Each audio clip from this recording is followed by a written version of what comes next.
Iran పై అకారణంగా యుద్ధం ప్రారంభించిన అమెరికా ఇజ్రాయెల్ కి ఇప్పుడు ఏం చేయాలో పాలుపోవడం లేదు. యుద్ధం రెండో నెలకు చేరుకున్నా ఎప్పట్లోగా ముగుస్తుందో చెప్పలేని పరిస్థితి.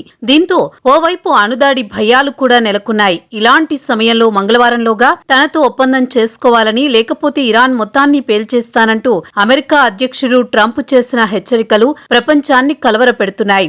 దీనికి ఇరాన్ కూడా ఘాటు కౌంటర్ ఇచ్చింది. మంగళవారం తన గడువు ముగిసేలోపు అమెరికాతో శాంతి ఒప్పందానికి రాలేకపోతే మొత్తం ఇరాన్ ను పేల్చేస్తానని ట్రంప్ హెచ్చరించారు. ఇరాన్ పౌరులకు అత్యంత కీలకమైన మౌలిక సదుపాయాలపై దాడి చేస్తానని ట్రంప్ బెదిరిస్తున్నారు. ఇప్పటికే ఇలాంటి పలు హెచ్చరికలు చేసిన ట్రంప్ ఈసారి ఏం చేయబోతున్నారన్న ఉత్కంఠ నెలకొంది. అయితే ట్రంప్ హెచ్చరికలపై స్పందించిన ఇరాన్ అదే జరిగితే ఇజ్రాయెల్ గల్ఫ్ దేశాల్లోని మౌలిక సదుపాయాలపై కూడా ఇలాంటి దాడులతో ప్రతీకారం తీర్చుకుంటామని హెచ్చరించింది. అమెరికన్ మీడియా సంస్థలకు ఇస్తున్న ఇంటర్వ్యూలలో ట్రంప్ రాబోయే 48 గంటల్లో ఇరాన్ తో శాంతి ఒప్పందం కుదరకపోతే మేం మొత్తం దేశాన్ని పేల్చేస్తామని హెచ్చరికలు జారీ చేశారు. శాంతి ఒప్పందానికి అవకాశం ఉందని, వారు ఒప్పందం చేసుకోకపోతే అక్కడ ఉన్న ప్రతి దాన్ని పేల్చేస్తామని హెచ్చరించారు. ఇరాన్ పూర్తిగా నాశనమైపోయిందని, ప్రతిరోజు పరిస్థితి మరింత దిగజారబోతోందని ట్రంప్ చెప్పుకొచ్చారు. ట్రంప్ అల్టిమేటానికి ప్రతిస్పందనగా ఇరాన్ పార్లమెంటు స్పీకర్ మొహమ్మద్ బఘేర్ కాలీబాఫ్